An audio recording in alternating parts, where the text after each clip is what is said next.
I'm Liam, Devon's AI co-host for the Devon Taylor podcast. Have you thought about building a real estate portfolio? Join my community called Sub2, led by Pace Morby. It's changing the game. Instead of using banks or needing perfect credit, they teach you how to buy homes using creative finance, like taking over existing mortgages, negotiating directly with sellers, and finding ways to build wealth without the usual roadblocks. Join by clicking the link below. Now enjoy the episode. Bye now. Devon Taylor, Devon Taylor, Devon Taylor, Devon Taylor, Devon Taylor podcast. Devon Taylor,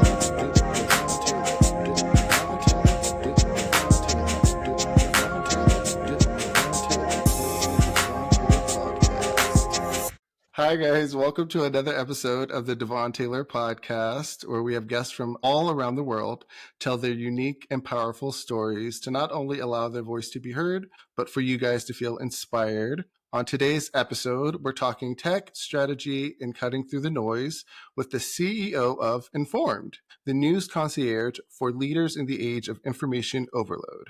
So I want to welcome to the show, Kira. How's it going? Hey, Devon, thank you for having me. That's a kind introduction. Yeah, thank you for being here. I'm actually really intrigued to just get to know you more and get to know more about Informed. So I would really like to just start with your story. You know, you're the CEO. How did Informed come about? Can you just, give the audience a little bit more about Informed? Absolute pleasure. I guess I should take half a step back and give more of my kind of brief personal background, because I get this question a lot as to like, why are you doing kind of global news and information? Why is that important to you? And it's, I think, generally very much influenced by my upbringing. I am Ukrainian Israeli, which sort of means I grew up across not just multiple continents, but multiple conflicts and a multitude of misinformation campaigns from every side you can imagine. And so as I sort of,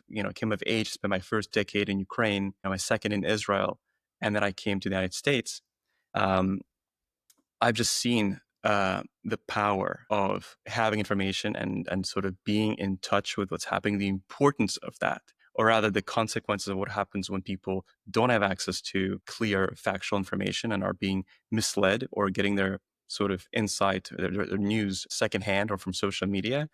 I've seen the impacts of that in really high stakes environments, in Israel, in Ukraine, in the conflicts that surround these places, and in the many different tensions that also are inherent to just living in a city, living in a country, living in a geopolitical area. And so I think that's over, the course of my life has given me a real appreciation is not even the right word, a real recognition that this is a priority. This is really important. And if I could find a way to keep people more informed, give people the tools to actually form their opinions, to actually be in touch with what's happening, then I'd like to do that. I'd like to have that impact. And so the impetus for Informed, I think, has been with me since childhood, as I went through all these kind of tumultuous changes, moving around the world many times. But then I've only gained the tools to build it way later in my life. Yeah, like you said, your background is kind of what's bringing you to what Informed is now and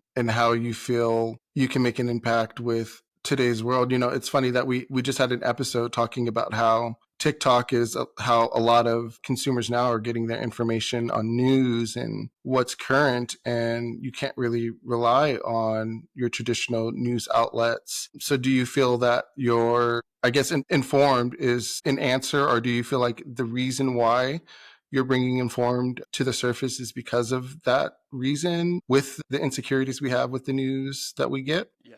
First of all, I love that episode when you're scrutinizing, I think like 20 or something, a good amount of TikTok. And I wouldn't call it a TikTok roast, but there are definitely parts where it was a TikTok roast a little bit. I really like that one. And it's a really important observation, Devon. It's like people do get their news from social media. And when we say it out loud, it's like, silly, you can't get your news from social media. And if we give it advice to a child, right? If you think about your 4 children and you say, don't get your news from social media. And that's an obvious thing to say. It's an obvious piece of advice, but all of us do that. All of us inadvertently get influenced, whether we are going to TikTok or going to Instagram to get news. That's like our place to get news. Probably not for a lot of people. But in the process of scrolling, in the process of just being exposed and choosing to be exposed to the feed, there is inadvertently a good amount of news adjacent or news literally information that you over time, it just drips into your kind of internal mental fact base. And it becomes these topics that when your mind goes to, okay, what's happening? What's like what I need to know about Iran right now? The thing that is sort of retrieved from your database of mind comes, from these feeds. Even though you can't trust them, and everyone knows that you cannot trust them. This is primarily an entertainment media. It's not information media. We have this distinction at our company. There is kind of two types of media: entertainment and information. When you're in entertainment, you're in BuzzFeed. You're on TikTok, you are enjoying sort of, consuming information, whether it's like, memes, videos, little bits, little skits, all things of that nature. You're not really there to get information. You're not there to answer a certain question you have or to get informed about the world. You're there sort of just enjoying, leisure time. And there's obviously information media. And it's a broader category. News are just probably one of the more responsible, one of the most important parts of information media. And for that, when people are looking for factual information and they're looking to be informed, not being influenced, it can be very difficult because, folks inadvertently get some sort of influence from their feeds. And a lot of people, as a result, they stop searching for news in their own kind of procedure because they just get it dripped from social media, and they start assuming that what they're getting from social media is all they need to know, or that's the most important stuff. I could go on forever, but let me pause here and just say that, social media is a scary environment where it comes to becoming a default source for people to draw news from, because the incentive structure of social media, and we have this criticism across most traditional media right now, it's amplified, I would say, by social media specifically, but the incentive of the platform has never been to give you factual information. That's just not what you sign up there to do. It's not one of their promises. They don't promise factual information. Their revenue model and their incentive, how they make profit, is retaining your attention for as long as possible and engaging you with things. Now, that incentive and giving you factual information are completely separate from each other. And at moments, I would say they're opposed to each other. And so you have a platform that's designed to hook you and to keep you in that sort of world. And you have the need of news getting when you're sourcing, when you're researching sort of what's happening with tariffs right now. There's a lot of chaos with all these different policies that are coming out. What's happening in India, Pakistan? Are they going to go to war or not? Is there going to be a tsunami in San Francisco after the earthquake or not? And so, yeah, let me pause there. I know I said a lot. No, I love it. And I think this is exactly why I think you're perfect for the next episode that's coming out, is just because a lot of what we're getting is so conflated, and we're not necessarily under the understanding that it could not be the truth. As you were saying with social media, it's not really their game to tell us the truth, or at least to provide us with the news. And so it's a scary place when you feel TikTok is a reliable source to, know what's going on, or to have the current. And so I would definitely want to say, what is one thing that you would say that, because I noticed that with Informed, there is key points that are being kind of sent out, at least from your guys' LinkedIn page. And you guys are kind of just giving key points as far as what is current and what's happening, what's factual. What is setting you guys apart besides obviously the key points that you guys are putting out for your community? Totally. Yeah, and I'm happy to touch more on kind of like how we try to be different. But let me first, I think I understand your earlier question a little bit better in the context of what we're saying. And I'd love to just give more of a, not social media particular, but a fuller picture of how I think we got to where we got. I think that's an important thing to maybe address upfront. And then I'll tell you about Informed, which basically tries to do everything different from the way it's being done today. So something around, 10, 20 years ago, it's hard to pin down exactly when it happened. There wasn't like a specific deadline. The proliferation of news sources, of sort of news companies that would go out and figure out what's going on in the world, send their reporters and collect information, has come to a place where everybody was doing it. There's a lot of competing sources. And as a result, it sort of caused a race to the bottom where, okay, well, if you want to read the Shishkin newspaper and not the Taylor newspaper, like we have reporters in the same place. We kind of say the same thing because we're both trying to report on the same event. Maybe there are differences in opinion that we're both kind of suggesting, but ultimately for somebody to subscribe to a certain newsletter, I want to be cheaper. Or there's been, not all news outlets have had that experience because there are some that have always been very premium, very expensive. But generally, I would say, maybe early 2000s, with the rise of the internet, it became so much easier and so much more desirable to collect and share information with people, where the competition in the kind of news world specifically, because, we focus on media, information media, and then news media specifically. So that's kind of like our bucket. There became too many players. And as a result, there was this race to the bottom where they competed on the price. A lot of them at least did. And it got to a point where news became really cheap. And it's not a lot of money to read the news. And at the same time, people, the consumer, the people that are actually reading the news and want to be readers, have quickly lost the willingness to pay.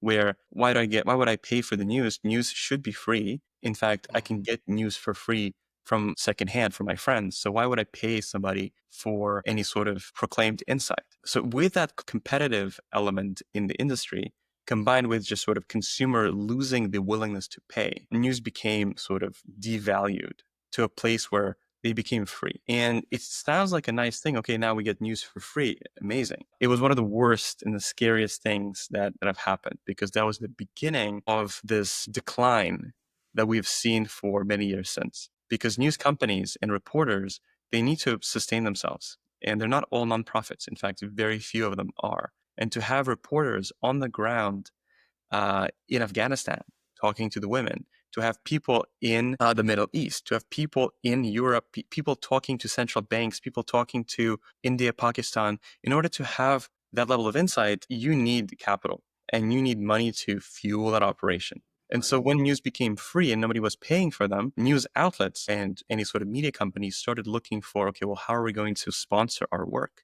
How are we going to continue our mission? And the rise of advertisers, I think we saw that in grand. We saw this rise in the class of, let us advertise to your users, let us advertise to your customer base. You don't have to charge them. They're going to be reading the news for free. We'll pay you tens of thousands of dollars just for a little bit of real estate on your page. Just get those users to us, give us the eyeballs, and we'll pay you whatever you need to support your reporting, whatever you need to support your journalism. And a little bit of that is probably okay, but it's gotten to a point over the last, decade where now you cannot read an article without, being bombarded with advertisements.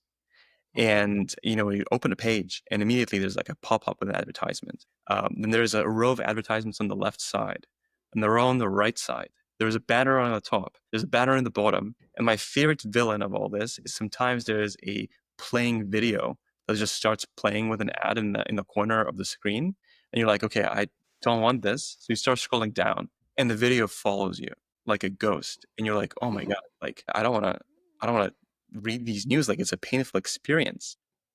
And more of that over the years, where not only would the news outlet itself, digital news, let's imagine, name any company, BBC, and they're one of the good ones. I don't know. CNBC is a good example. They have a lot of ads. They have great journalism, great reporting, but they have so much of this content. So let's just pick on kind of NBC world. At some point, and in certain instances, news outlets did something that I think is unethical. I think that amount of ads in the first place is unethical. But at some point, they started selling real estate on their page, not to their own ad engine, where they would pick, okay, well, does this ad align with our mission? Does this ad align with our mission? That's hard and it's expensive. So they say, you know what, we're just going to take these fractions of a web page, these parts of our like surface area, and we're going to sell them. We're going to rent them to an advertiser that will, for us, pick the ads that perform the best and that are ads we're going to have on our platform. And that was just one of the scariest and worst ways to destroy credibility, because the ads that appear when you're reading news are some of the junkiest and some of the kind of like, why is this here? It's like, this toe holder, this thing you buy for your toes, or like this electronic chimney.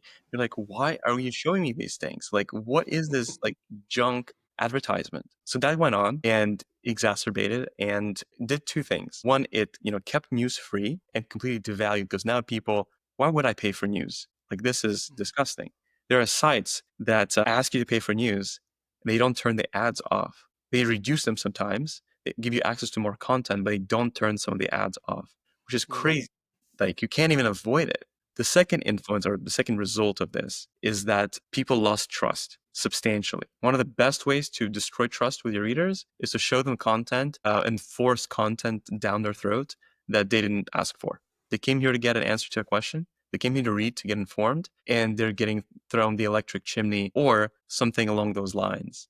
Over time, it's destroyed trust in news media as a concept, especially across a lot of young people. And it just defeated sort of the institutional credibility that a lot of journalists and news outlets had for years and built over decades. And it's a real mourning, because we need those kind of components of our society. We need to stay informed. We need to be able to make informed decisions that we don't have to regret later. And it's important. It's consequential. It's the dignity of decision making that if you don't have the information, you don't really have the dignity of being informed and of making really informed decisions. It's I don't know if that resonates, but Absolutely.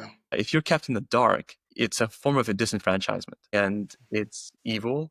And I think it's structurally dangerous, and it's been rampant in the United States for far too long, not to mention other countries, but far too long. I'll mention one last thing, and then I'll hand it over to you, because I know I've been going to this. This is a long story how we got here in terms of the media world, but it's worth tracing, because as advertisers took over the revenue of the news business, they became the people and the parties that news outlets would optimize for.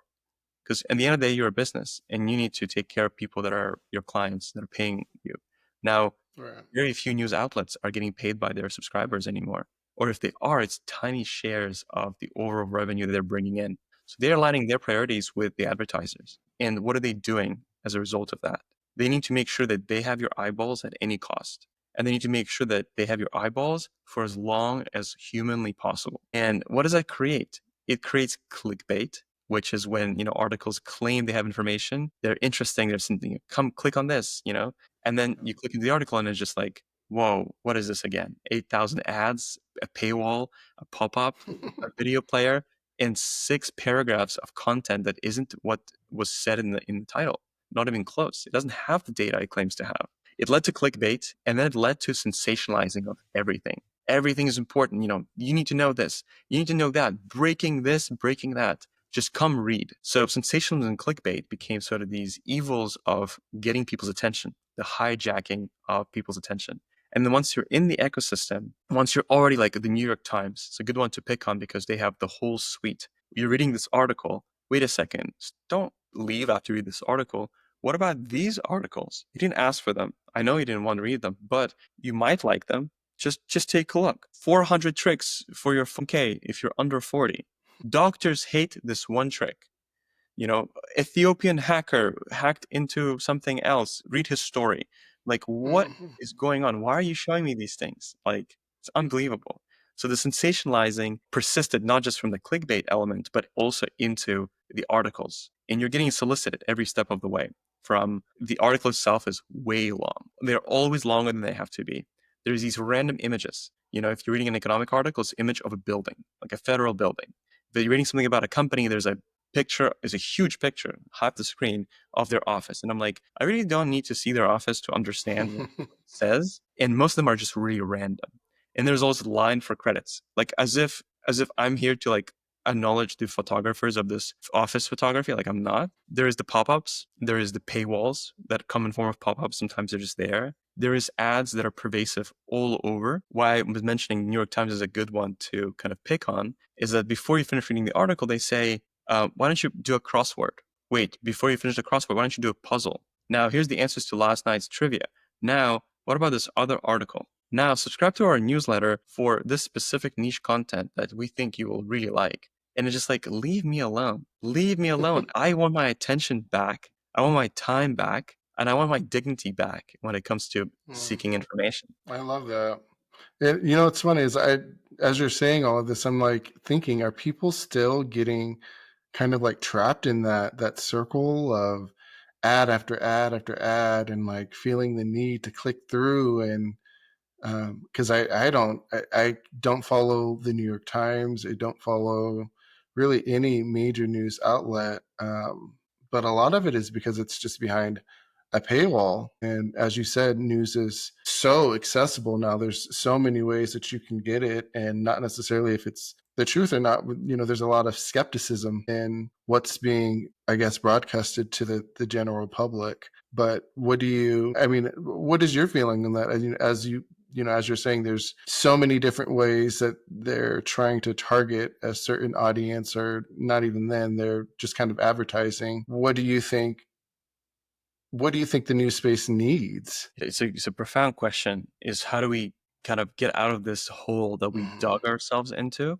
And I think is being also exacerbated because, I was mentioning the influence of the advertisement revenue model on traditional media, but you have to couple that with now the influence of social media, the marriage of this a triad of three evils, right? There is traditional media that's been exposed to the advertisement model and fully corrupted by it. But then there is the emergence of social media as the default town hall of where people gather, form their opinions, consume information. And every news media traditionally is also on social media by now, confidently so. They reinforce those incentives of endless scroll, endless feed, and just don't go anywhere. Just keep clicking, reading, getting distracted by us. And the third is the emergence of AI that is so powerful. Like, we are an AI company, but it has a profound ability. You can also do a lot of harm with it. One of the ways that you can do obviously a lot more harm than this. One of the uses of AI today that we're seeing left and right is it's so much easier to create noise. It's so much easier to flood channels with content that is synthetic, that is created out of nothing for nothing. It's just sort of like word vomit from an AI. And so that compounds with the ability of these companies to put out content, put out noise, put out all this fake information, necessarily, like not meant always to be fake, but not a non-signal, low signal, high volume information, high volume information. And so it's a pretty dark, compounding effect that I'm not sure there is an easy way out of.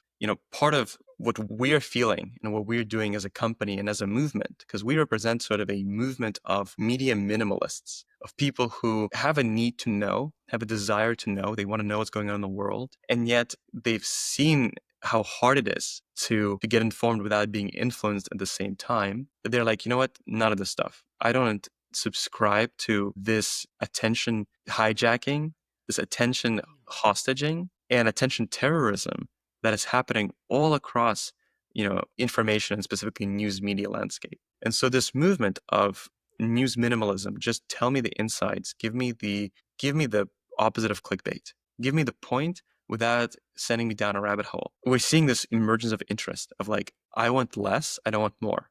Don't give me more features, don't give me more photos, don't give me more words, give me less, give me what I need to know, and leave me alone, because I'm not a professional news reader.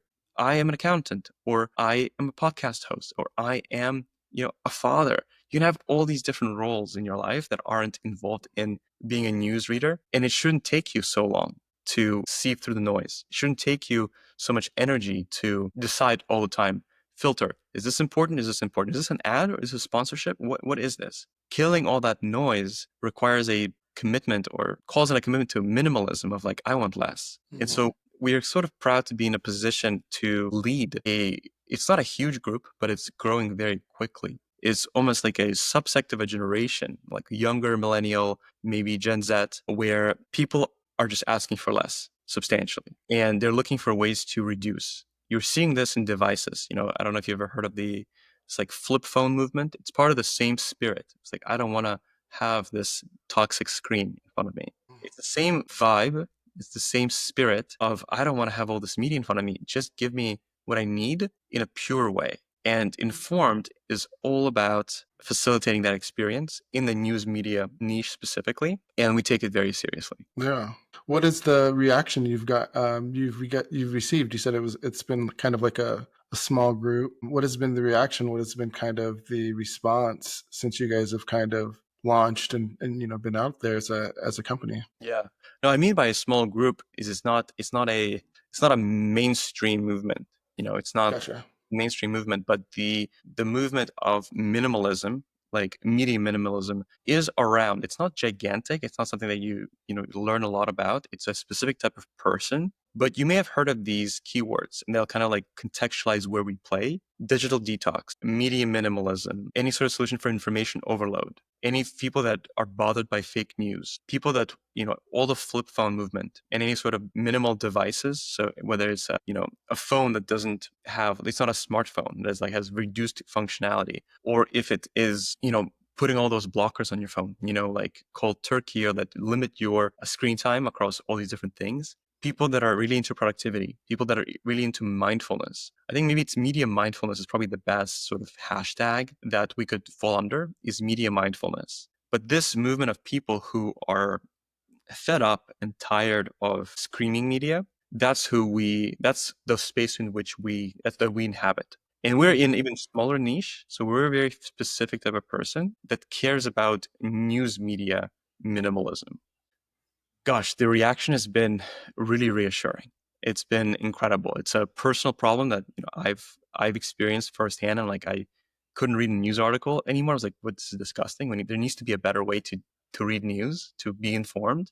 But then, as any sort of good entrepreneurial playbook would teach you, you go and you try to find resonance between you feeling that problem and seeing if other people feel that problem as well.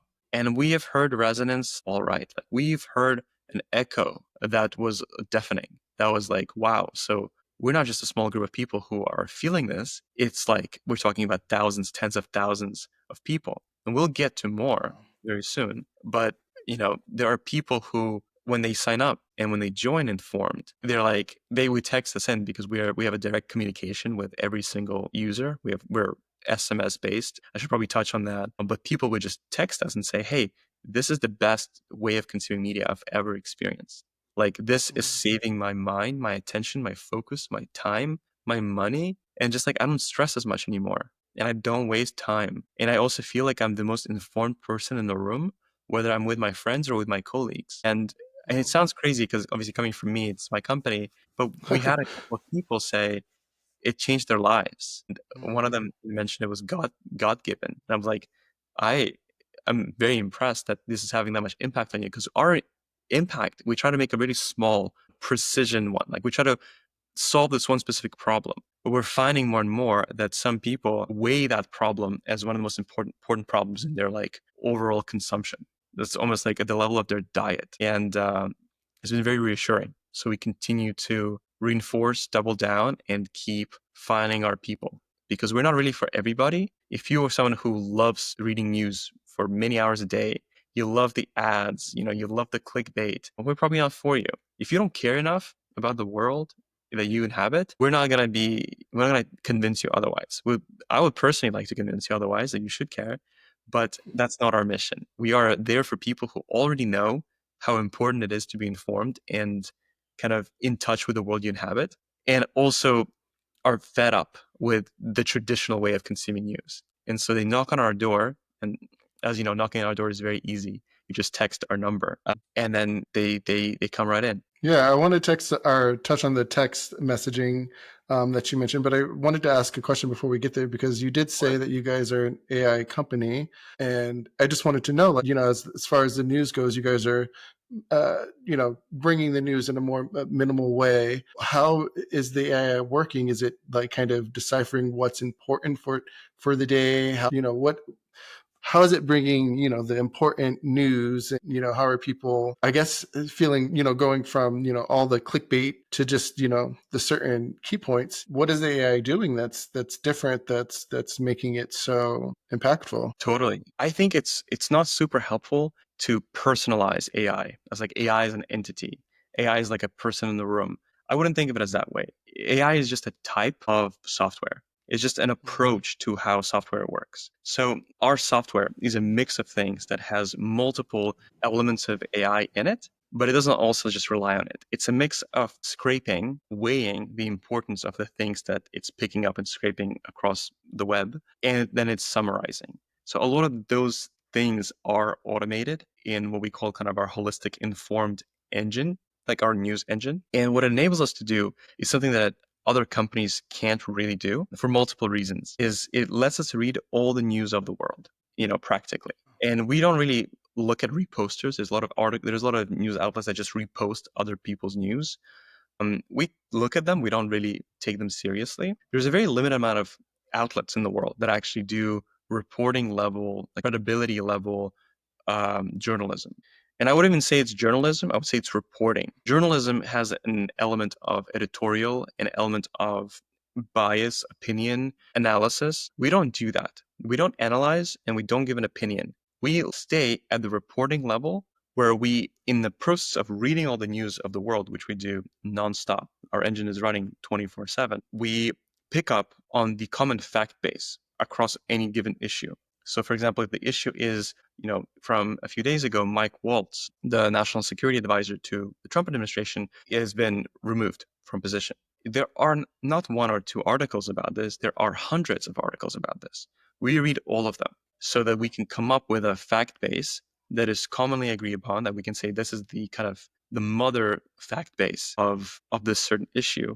And every issue, whether it's war related, whether it's a a natural crisis, whether it's a policy change, economic, business, because we span all those domains, we, in the process, read everything on a single topic. And that is empowered through our use of kind of our technology broadly, our engine. And it gives us a level of coverage that, a human-run team that has to do this manually probably wouldn't just be able to keep up. It's too much volume, it's too much information, and it's very taxing on the human to do. Imagine if you have a person or a team of people really who have to read 10,000 articles every day or every hour. It's a lot to expect of your team. So humans couldn't really do such coverage, content coverage. But we have a secret sauce where we combine both technology and the human touch. Because some of the problems, some of the shortcomings of technology is that sometimes it makes mistakes, and we're not comfortable introducing systematic mistakes or mistakes from technology into our system. When you read informed, you can trust it because we take full reputational responsibility for every word that we put out there. So we're not like a general purpose AI chatbot where you ask it a question and you're hoping it's going to give you a non-hallucinated answer, but it's really use at your own risk. In our case, it's not use at your own risk. We put our full reputational responsibility and weight behind every single communication. And that's because, and the reason we're able to do that is because after the technology has done its empowering and enabling function, we have, it's probably 80% 20. We have a human team that intervenes every single time and supervises the output and the quality of the engine's work. And it's super important to us because we, we're not comfortable putting something out that is just end-to-end AI, or end-to-end software is probably a better word to use because AI is so overused, because we need to know that it is at the level that we operate at, which is very high. Very rarely make mistakes. And the only time we ever made mistakes in our history is probably like spelling error. That happens. It happens on Associated Press, which is one of the best in the game, way too often. I read the articles, I'm like, did anyone proofread this? That's spelling errors. Those happen, but we don't make factual errors because our process is so kind of multiple layers of defense, technological and human, because we want to be trusted. And we work very hard for that trust. I love that. So fascinating too. Just, how you guys are, the technology and just how it's helping you guys create a platform essentially.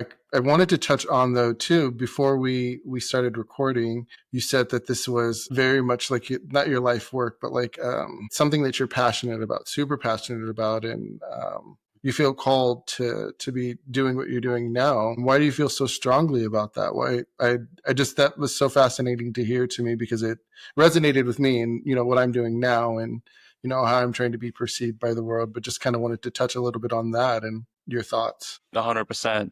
And what you are doing is impactful and meaningful and important. And I salute you for doing it. The world needs these authentic, these open, these courageous conversations that you have on your show. And I'm honored to be here. Thank you. So to your question, it does, I think it's a high pressure to say, is my life's work? Because I can change, people change, life changes. So it's hard for both you, your life, and your work keeps changing. So it's hard to say that. But in the current moment, it feels like my life's work because, again, we're hearing directly from our users that it's changing their lives more than we ever expected to sort of change their lives. We're just doing this one little thing in your day. And we've had people come in and say, this is like saved me from insanity. This is giving me a kind of a ballast, a compass for this overload of information that I'm very sensitive to. And that person would say, and this is giving me a compass. Like, I've been drowning. This is giving me a lifeboat. I've been disoriented. This is giving me a compass. And so that is really reassuring.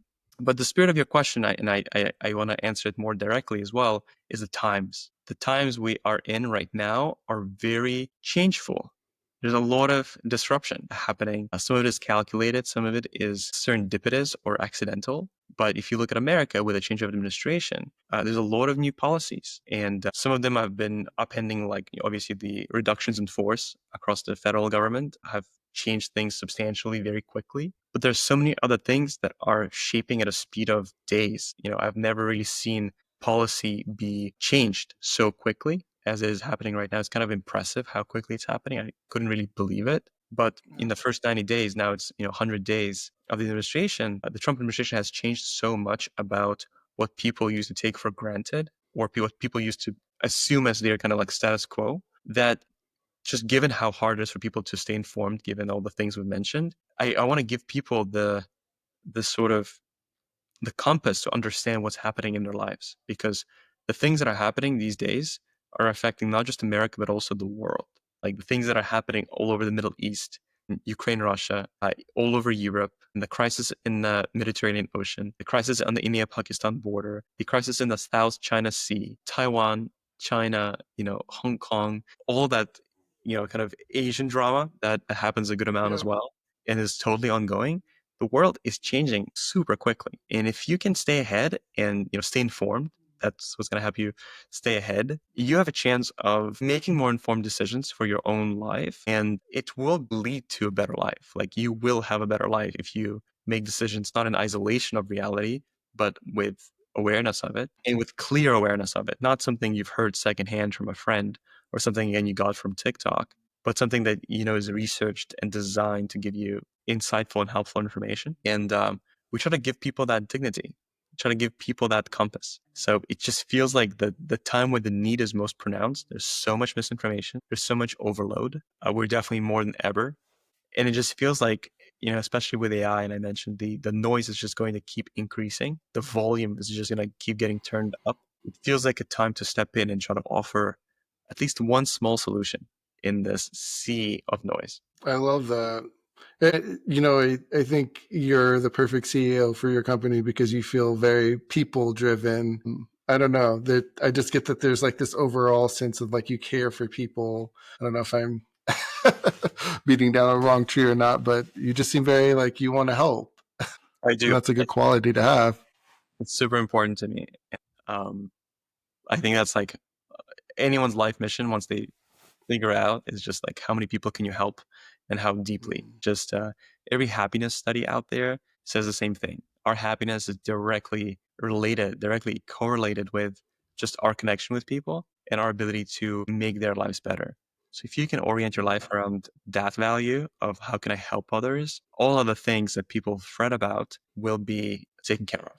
What's it called? Because you seem so level-headed and such, like you give really good advice just from what you've said so far. I'd love for anyone that's listening to just know, what do you feel like, what's helped you stay aligned with your purpose while you've been leading your company? And I feel like it's, a pretty fast-paced industry. How do you feel like you've been able to stay aligned to your goals and, your mission? Totally. We talk to the people that we serve every day. That is the compass of what makes our decisions possible. That's how we learn what to do next. We don't just sit in a room and say, okay, well, what about this? What about that? No, we talk directly to our users, and we try to do that on a daily basis.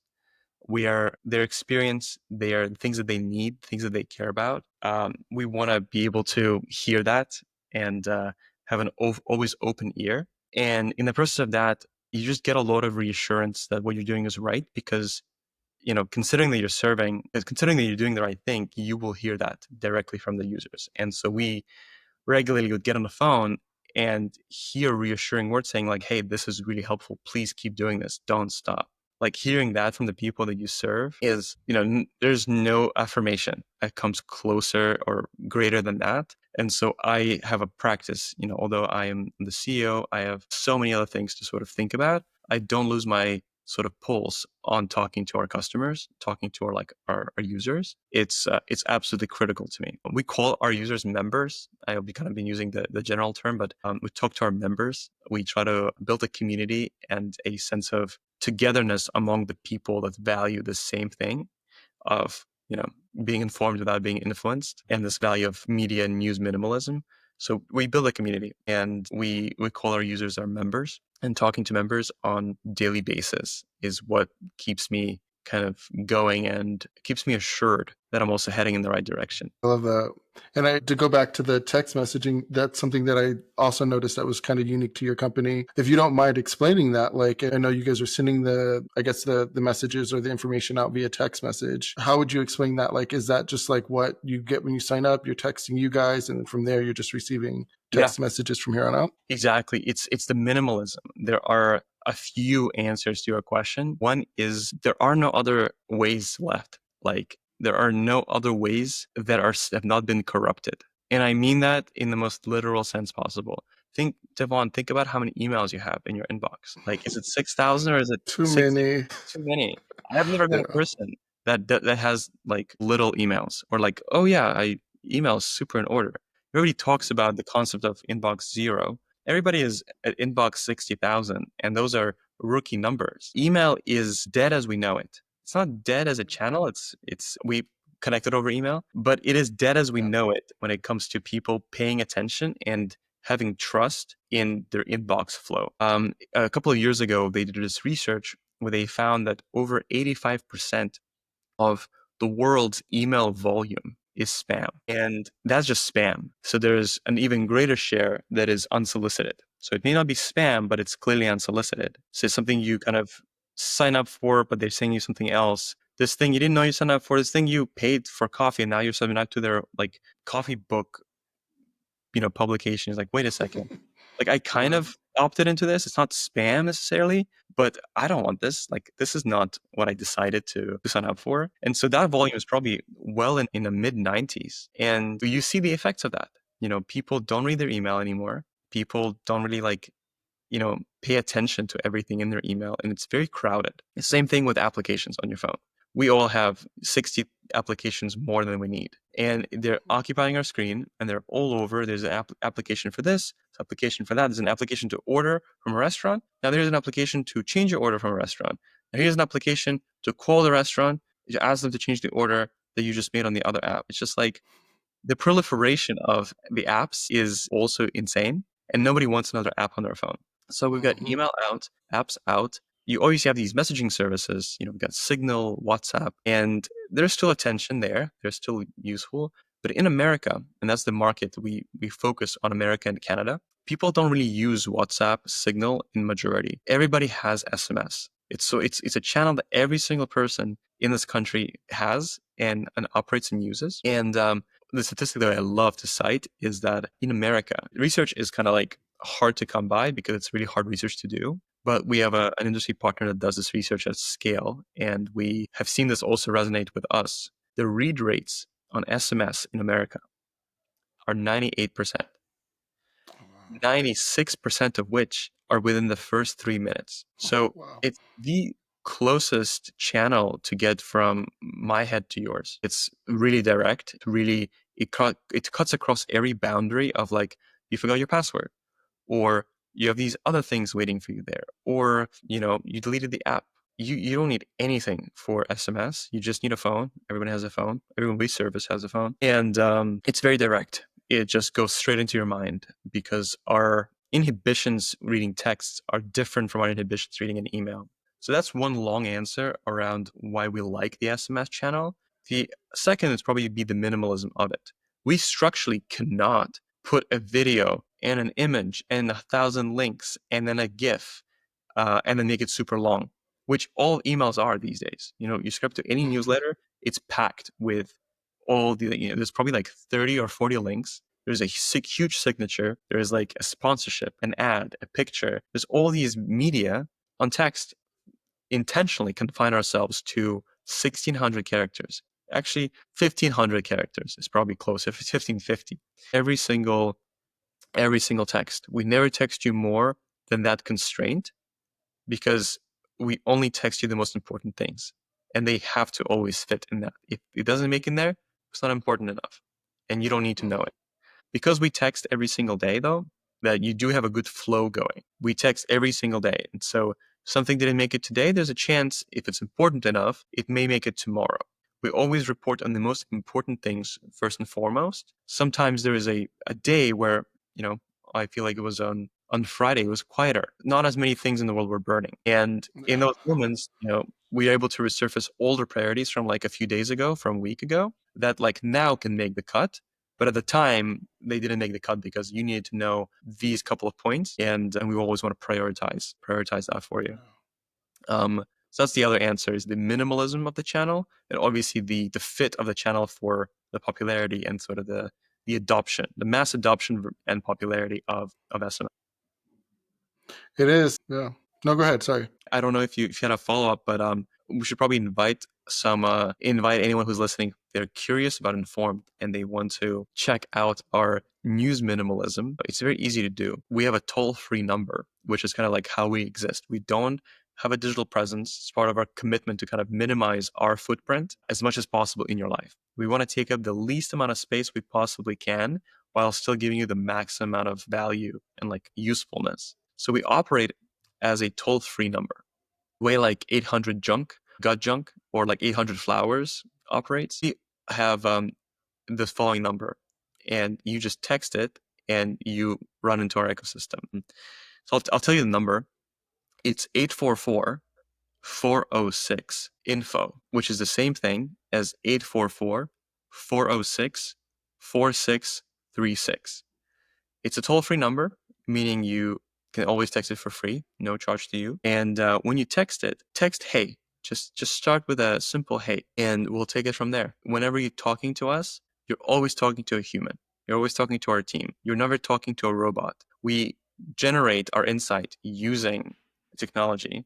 But when somebody's texting us and we have this conversation, we don't want to subject you to a robot chat. No one likes that. We don't like that. We wouldn't force you through that. So whenever you text us, it's always a human on the other side.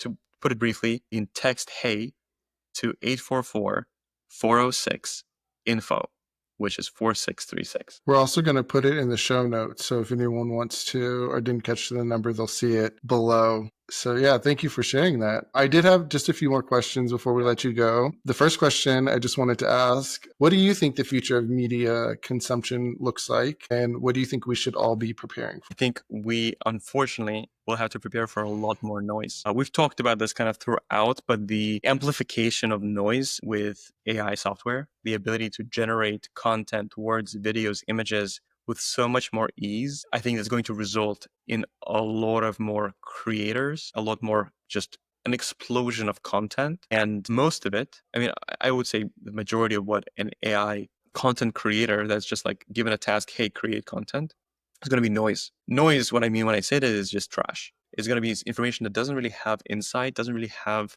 like value. It is just a regurgitation. You already see this on LinkedIn, I think, to a good degree. You see a lot of like AI bot accounts where they are posting information that just like, it's just words. It doesn't really have any value. It doesn't have any insight. It doesn't have any thinking. I think that's the better way to put it. I think we'll see a lot of content without a lot of thinking ahead. And what that leads to is a little scary, because in order to stand out from the noise, from this like sea of noise, you need to scream louder. You need to scream even louder. And so we'll see in kind of a concurrent amplification of sensationalism as well. I mentioned this earlier as kind of a trend that follows a proliferation of creations, of creators generating content. Now that's, I think, is going to be multiplied every month, every year. I think we're going to see that substantially explode, where in order to stand out, you're going to have to, be reading the news naked, and you have to be really hot, and you also have to be like smoking at the same time. It's just like, you know what I'm saying? Like, you're going to have to attract in like sensational, weird personality, sometimes driven ways that are also not aligned to factual information, that are not aligned to like, hey, I'm just here to get the news. Why are you naked, smoking a cigarette on a pony, reading these news to me? Like I'll pay attention to you because you're clickbaiting me into like, oh, what is this? But it's sad that it's coming to a place where you need to put so much personality and external kind of eye candy material just to give people essential knowledge of the world they inhabit. So I think that's one prediction. The other, and it's like I don't know if you're a Star Wars fan, but it's a small uprising, is I think we'll see the minimalist movement grow.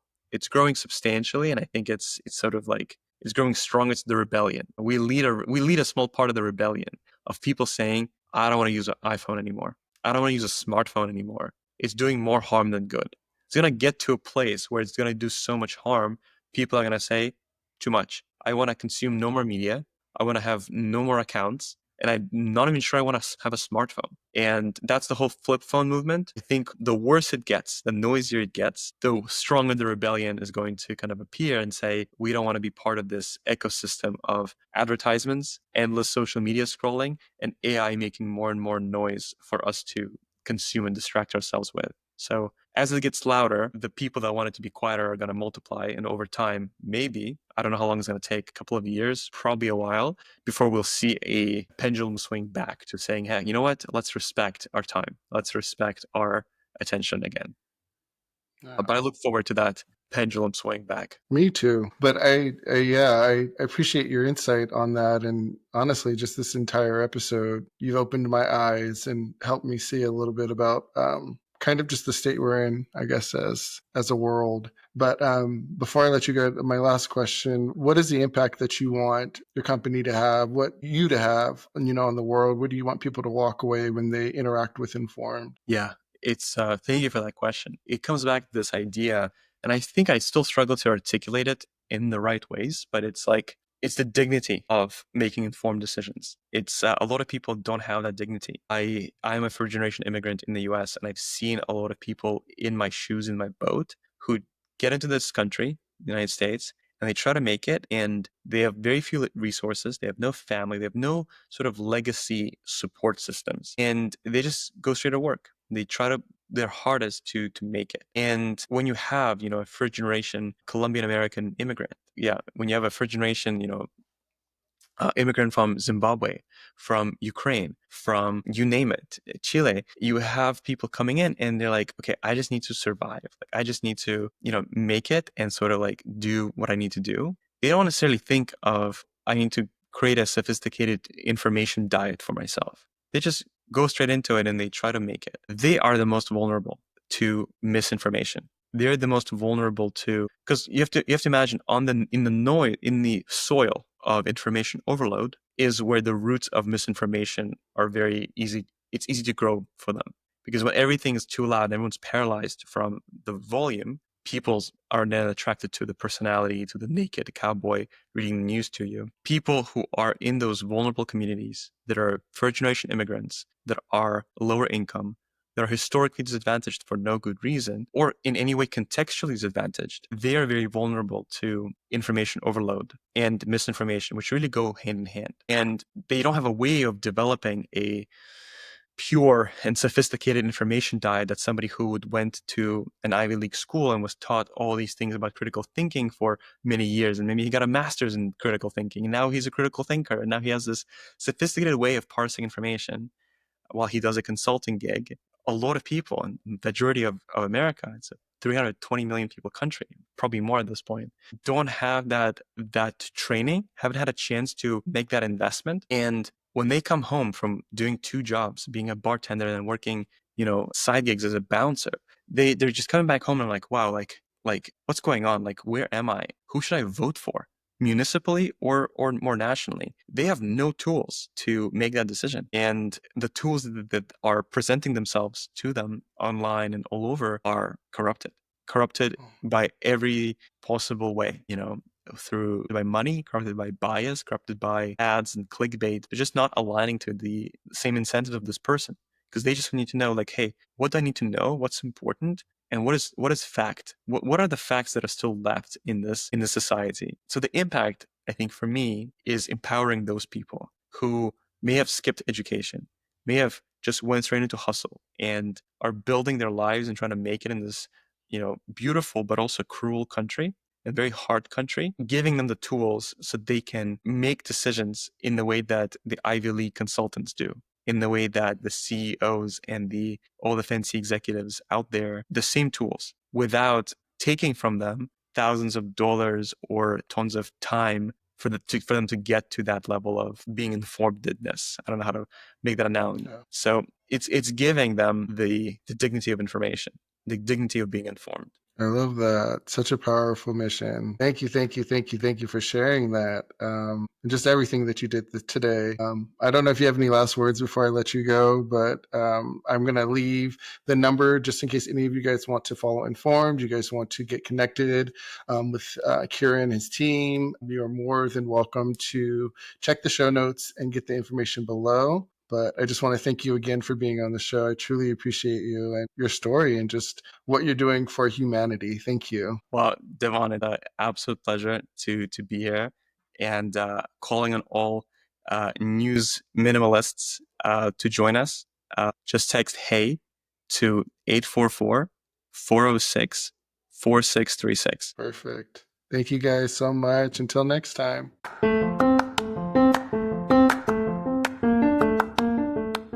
Hey guys, it's Icarus here. And Amelia. And I'm here to tell you if you'd like to join our brand new adventure. Go to DevonTaylorAuthor.com to learn more. And check out the cool items like the new bucket hat. Yeah, and so much more. See you guys there.